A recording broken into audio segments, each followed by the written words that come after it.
Welcome back. This week we're talking about episode 5 of Siberia. A lot happened this week, so I'll keep the housekeeping to a minimum. Last week I recommended a video to watch on YouTube, and this week is more of the same. Except this time around I have a link to the 1998 Miss Universe pageant, where our very own Carolina was one of the top 3 finalists. Enjoy that. So, without further interruption, let's start the review.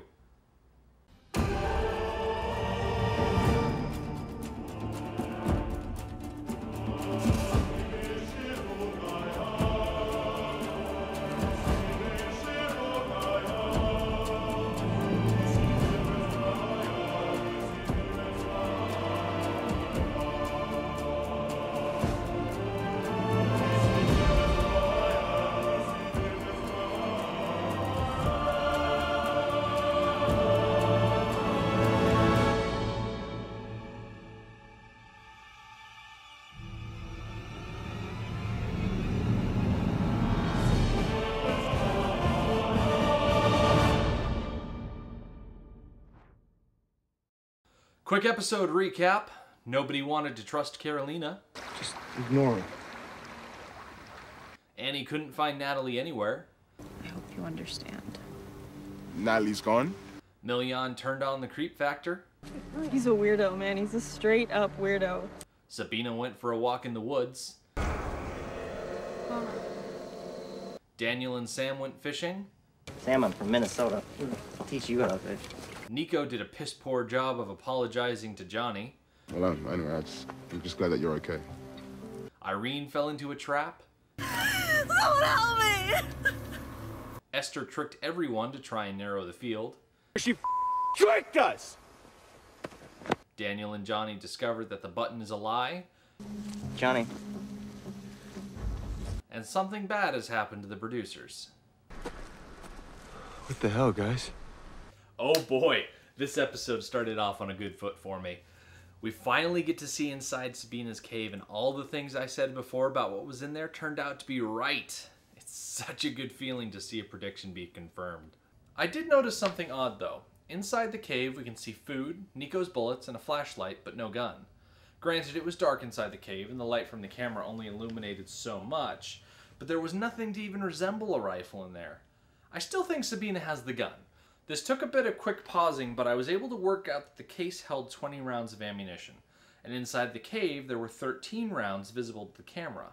That leaves 7 rounds unseen and probably loaded into a rifle, which is a safe assumption.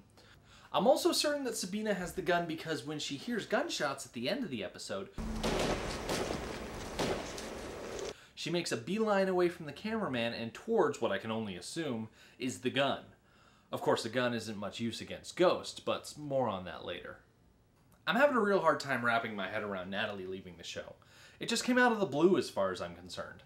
After all the setup we get from last week, and all the development between her and Annie, to just have Natalie sneak out in the middle of the night was a cheap move. In the end, it's going to provide Annie with a new dimension to her character, but for people looking forward to the Annie-Natalie team-up, it's rather frustrating to just have it taken away. Oh, Miljan turned up the creep factor this week. He's always lurking in the background or behaving strangely. It was obvious last week that he can't read what's written in the journal that he dug up, but I think the more time he's spending with it, the more obsessed he's becoming. Unfortunately, we don't get to hear as much from Miljan this week, but that just adds to the mystery of what is happening to him. At times, it seems Miljan is not himself, as if he has 2 sides to him, or perhaps 2 personalities. Case in point being when Irene stumbled upon him staring at Ogdi. Miljan! Irene? What are you doing here? I'm deer hunting. What are you doing here? I was just getting time. Any luck? It was almost like he was in a trance, but as soon as he noticed Irene, he whisked her away fast as he could, almost like he was hiding something. Then again, it could just be that Miljan has always been crazy. I mean, Euro Techno isn't exactly known for being level-headed.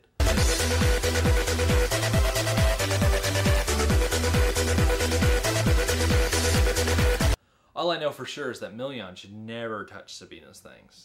Give it back! Touch my things again, I'll kill you. Is that clear? We had some good downtime moments this week. Sam and Daniel went fishing and had a male bonding moment. I like the combination of Sam and Daniel because they aren't butting heads and sizing up egos all the time. They're able to go 5 minutes without accusing each other of foul play, and it seems that they're developing a sort of mentoring relationship. Hold that up in stark contrast to Johnny and Nico's discussion back at camp. I have to say I was disappointed in how Nico handled himself. This was Nico's chance to apologize for accusing Johnny of being a thief and, more importantly, for brutally attacking him without warning. In the past 2 episodes, Nico has said and done things that no longer have justifications. Therefore, he owes Johnny an apology for jumping to conclusions. How's your finger? It's fine. Looks like we don't make the best fighters, huh? You don't. I didn't get this from fighting. There is potential there for the alpha dogs to start understanding one another, but it's clear to me that Nico's stubborn pride got in the way of that ever happening. The big set piece moment for this episode was Irene getting caught in the spike trap. I've watched the scene time after time, and the way it was cut together doesn't help at all when it comes to figuring out how it all went down. First, there's the question of who set the trap. It would be easy to peg it on Milian, as if he's doing what the voices in his head were telling him to, but I'm not sure it was one of the contestants. Next, there was the question of what was the trap. Falling spikes aren't exactly a common trap. You're more likely to see a trap on the ground that the victim falls onto instead of vice versa with this contraption. It seems that this trap was designed to be more of a fear-inducing trap than one that actually maims its victims. Irene just had the misfortune of not getting out of the way in time to avoid injury. Where the trap was set is important too. The clearing didn't seem to be that far away from camp since Milian was able to get back to everyone so quickly. This lends itself to the trap being more of a warning, which segments into why the trap was set. All in all, I think the trap was set by Mr. Spear in Hand from last episode, as a clear and unmistakable message that the contestants should get out. It's just a shame that Irene was the one who had to suffer, but can't say I didn't warn you. Back at camp, it's decided that someone needs to press the button to call the helicopter, and out of the blue, it's Esther who volunteers. I'm gonna push the button. Are you sure? Yeah, sure. Honestly, I think Esther knocked this one out of the park. When I was watching everything go down on TV, she had me hook, line, and sinker. So when it was revealed that it was all a trick to get Johnny, Carolina, Sam, Daniel, and Irene over the quit line, I just had to give her the credit for it. It wasn't nice, and it certainly wasn't fair, but it was an excellent play on her part. Of course, without Esther tricking the others, then we never would have learned about the button being a useless prop. Except this twist was previewed very early in the season, so it wasn't a huge surprise. Although it could have been. The editors who put together the upcoming episode promos really screwed the pooch on this plot element. If I remember right, there were scenes from this episode included at the end of the pilot. So we've known for over a month that the button does nothing. I know it's hard to avoid spoilers in the internet age, but just think of the gravity this scene would have had if the viewers were finding out about these things directly alongside the contestants. The other big reveal that lost a bit of its thunder because of promos was the base camp discovery. Of course, now the question is, without the producers, how is the show still running? The crew in Siberia, that is, the characters that hold the cameras and other equipment, must be the most dedicated and foolhardy cameramen ever. Any normal crew would stop filming after losing communication with the showrunners. I guess issues like this are most likely why we don't see more shows like Siberia. Just so everyone doesn't forget about the supernatural elements of the show, we got a side story involving Irene and Sabina hearing voices in the woods.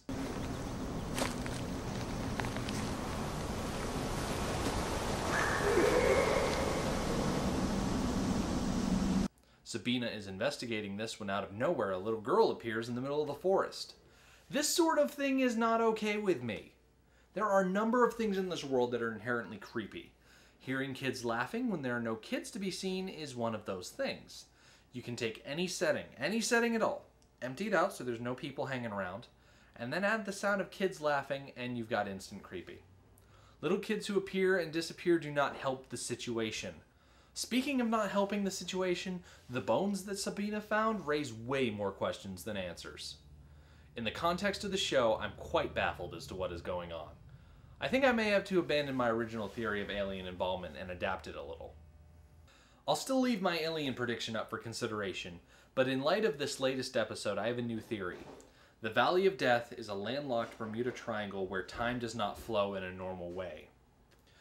You see, People assume that time is a strict progression of cause to effect, but actually, from a non-linear, non-subjective viewpoint, it's more like a big ball of wibbly-wobbly, timey-wimey stuff. Yeah, I've seen this bit before. You said that sentence got away from you.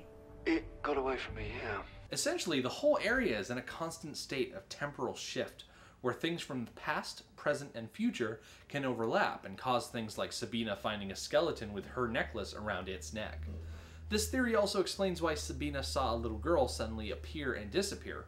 The girl is alive, but she exists in the past and just happened to appear because of a time fluctuation. Once again, this could all be wrong, but I'm not getting any concrete answers from the show yet, so I'll keep speculating. And now it's time for the Tweet of the Week. This week's tweet comes from @Miljan Milosevic, and it says, "Why is everyone okay when Sabina chokes Miljan? When Miljan chokes around, that's not okay. #Siberia @NBC Siberia." If you're on Twitter and you watch Siberia, then you really should be following Miljan. In truth, you should be following everyone on the show, but Miljan is usually the one to post something out of left field in defense of his character on the show. And just so you know, Miljan, it's okay when Sabina does it, because she makes it look badass. Last week's episode left some big shoes to fill, and I think episode 5 did a good job of filling them. This week's episode was stronger because there were more things happening to the characters as opposed to happening around them. Irene's injury was a much better driving plotline than Victoria's poisoning back in episode 2, and the strange things Sabina kept seeing in the woods made up for the serious lack of supernatural occurrences at ground level. The lights in the sky make for a striking image, but ghosts and skeletons right in your face are much more exciting. If I were to rank this episode, it would take the top spot so far. Next episode is bound to have plenty of fireworks once Johnny and Sam get back to camp, and the mystery of exactly what is happening in the Valley of Death is only getting deeper. As always, please comment below to keep the conversation going, subscribe to my channel for more of these weekly reviews of Siberia, and follow me on Twitter to see what I have to say during each episode. So until next week, I'm Rick D, and thanks for watching.